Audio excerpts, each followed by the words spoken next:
നമസ്കാരം.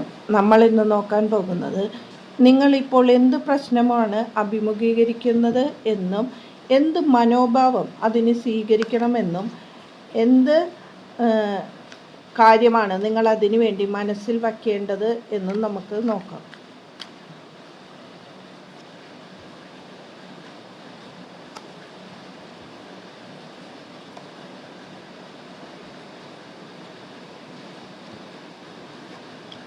ആദ്യത്തെ card justice എന്ന കാർഡാണ് വന്നിരിക്കുന്നത്.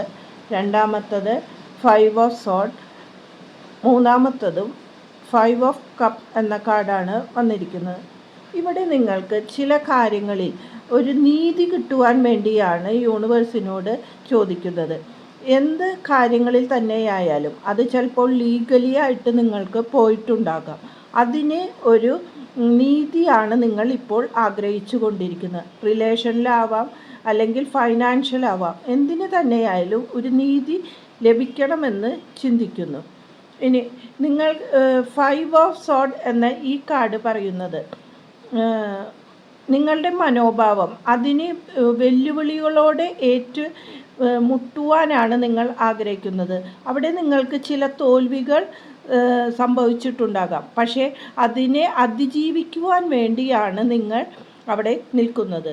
ഇവിടെ 5 ഓഫ് കപ്പ് എന്ന ഈ കാർഡ് പറയുന്നത് ഇപ്പോൾ നിങ്ങൾ ഒറ്റയ്ക്ക് പല മാനസിക സമ്മർദ്ദങ്ങളിലും നിൽക്കുകയാണ്. ആ സമ്മർദ്ദങ്ങളിൽ നിൽക്കുമ്പോൾ നിങ്ങളുടെ മുന്നിൽ 3 കപ്പുകൾ, ഈ മാനസിക സമ്മർദ്ദത്തിൽ 3 കപ്പുകൾ വീണു പോയാലും 2 കപ്പുകൾ നിങ്ങളുടെ പുറകിൽ നിൽക്കുന്നുണ്ട്. അത് നിങ്ങൾ കണ്ടെത്തി മുന്നോട്ട് പോയാൽ, അതായത് നമ്മുടെ ഈ വെല്ലുവിളികളെ ഏറ്റെടുക്കാനുള്ള ഒരു ശക്തി നമ്മൾ സ്വയം കണ്ടെത്തേണ്ടതാണ്. അത് കണ്ടെത്തി മുന്നോട്ട് പോയാൽ നിങ്ങൾക്കൊരു ജസ്റ്റിസ് ലഭിക്കുമെന്നാണ് പറയുന്നത്. ഇവിടെ 2 കാർഡും 5 എന്ന നമ്പറാണ് വന്നത്. 5 എന്ന് പറഞ്ഞ നമ്പർ ഒരു യഥാർത്ഥവൽക്കരണം, അതായത് മാനിഫെസ്റ്റേഷൻ്റെ നമ്പേഴ്സാണ്. അവിടെ ഒരു നേരെയാക്കൽ നിങ്ങളുടെ ജീവിതത്തിൽ ഉണ്ടാകുമെന്നാണ്. ഇവിടെ നേരെയാക്കൽ എന്ന് പറഞ്ഞാൽ നിങ്ങൾ ആഗ്രഹിക്കുന്ന ജസ്റ്റിസ് നിങ്ങൾക്ക് കിട്ടുന്നു എന്നതാണ്.